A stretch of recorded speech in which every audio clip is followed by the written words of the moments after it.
just strangely quiet. This is a main street in the middle of our town, and in the middle of the week there's 1 or 2 cars going by every now and then.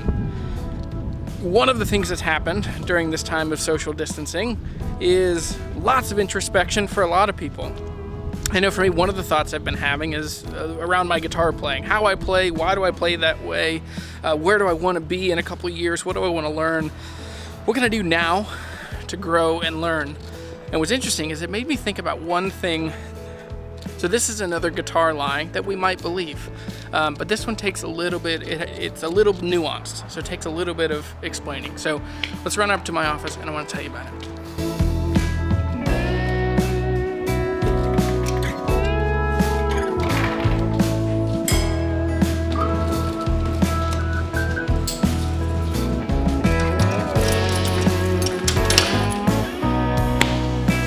So it was probably 10 years that I was playing guitar before I ever really tried that hard to learn other people's music. Sure, I'd learn covers every now and then for bands that I was playing in. And pretty regularly I was playing music in the church, so I would end up playing, kind of worship songs that had chord sheets and that kind of thing. But even then, I avoided learning other people's music. And it might be interesting why. This is not out of some deeply artistic desire for me to learn how to play my own music. There was definitely a component in which I wanted to sound like myself. I wanted to discover guitar.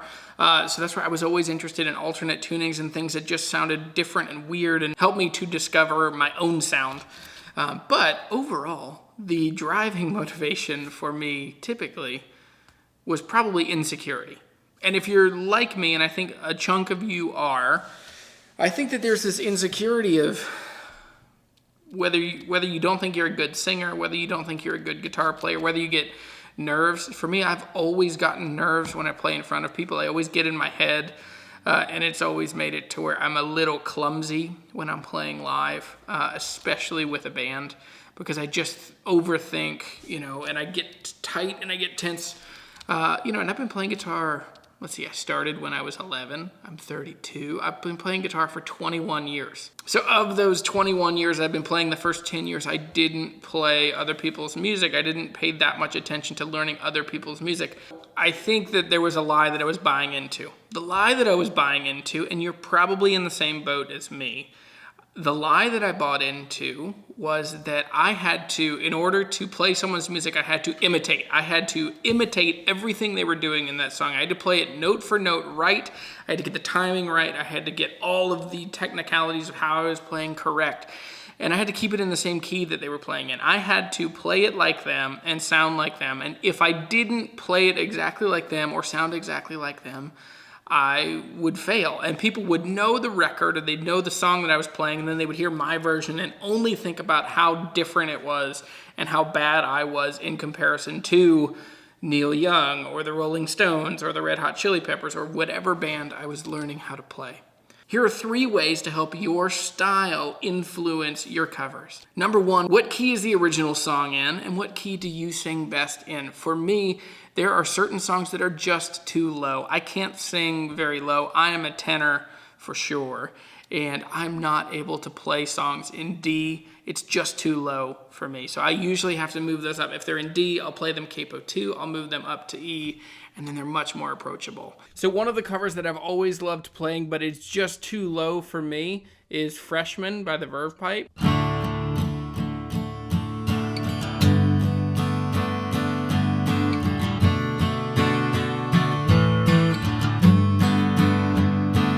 So listen if I try and sing it. My best friend took a week's vacation to forget her. This girl. See, it's just gravelly. I can't get that low. It's even earlier in the morning, and I'm still not able to get that low.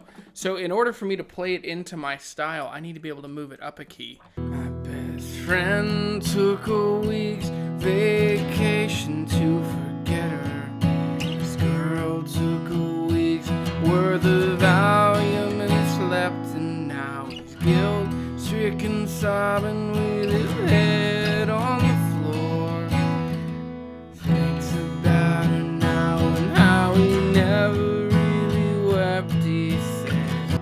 For the life of me,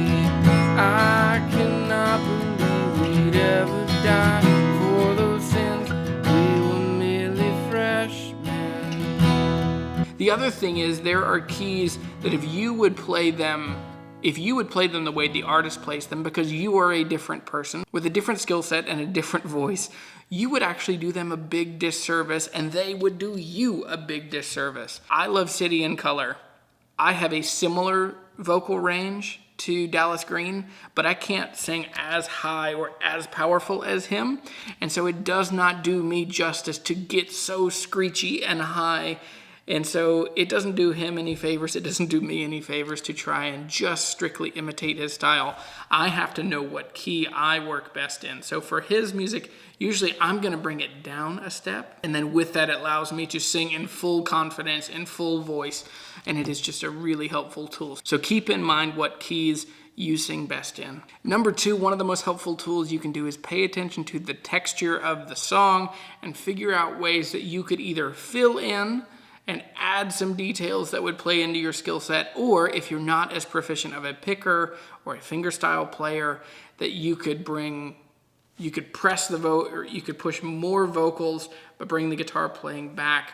Listen, don't imitate, interpret. So interpret into your style. So if you are able to add details and nuance with your playing, do that. If you're a more powerful singer, add more, play less on the guitar.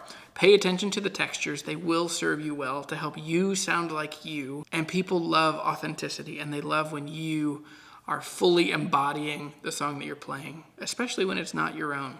Number 3, think about the tone and the mood. And so there's 2 components to this. There's both the tone itself. How does your guitar sound? How are you playing? Because where you pick on the guitar will change the tone a lot. How hard you strum will change your tone a lot. How you have your settings on your pedals and your amp are really important if you are trying to elicit a song that we all know. But remember, you also get to interpret these things into your style. So think about the textures, think about reverb that you could add, think about a compressor if you want to tidy up your fingerstyle playing, but also think about the mood of the song.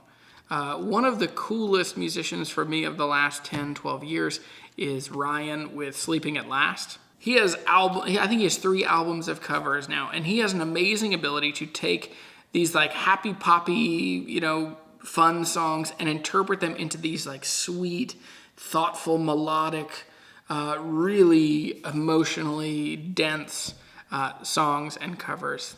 They're really incredible. So for me, I like to really think that I'm a kind person, that I'm a really happy person, that I'm a very authentic person.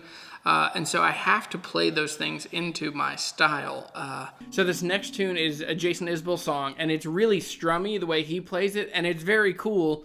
But as I've played this song for years and years and years, it has just continued to morph into my own version of this song.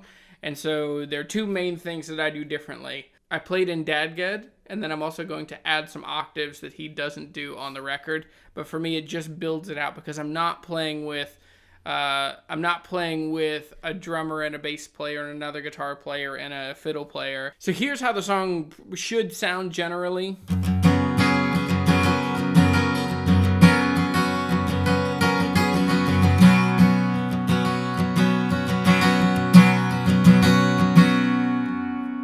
And so filtered into my style, this is more of how I play it.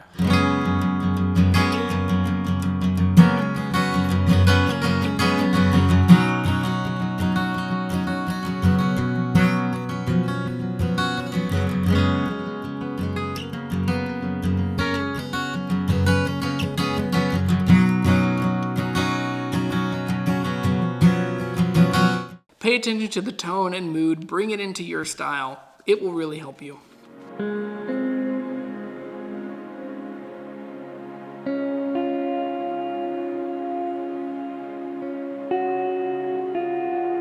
So you definitely need to put a lot of energy into finding the right guitars and gear for you. That's usually what most of my channel is teaching you how to do.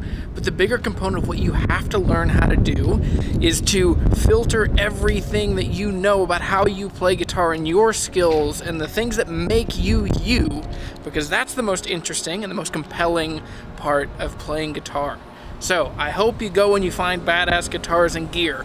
Thanks for watching this video. I'm Jeremy. I am the Guitar Hunter. New shirts are here.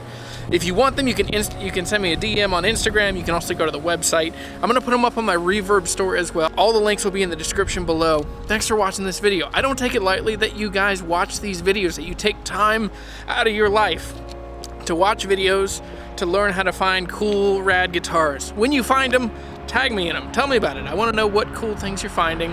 And if you make cool music, send that to me too. See ya.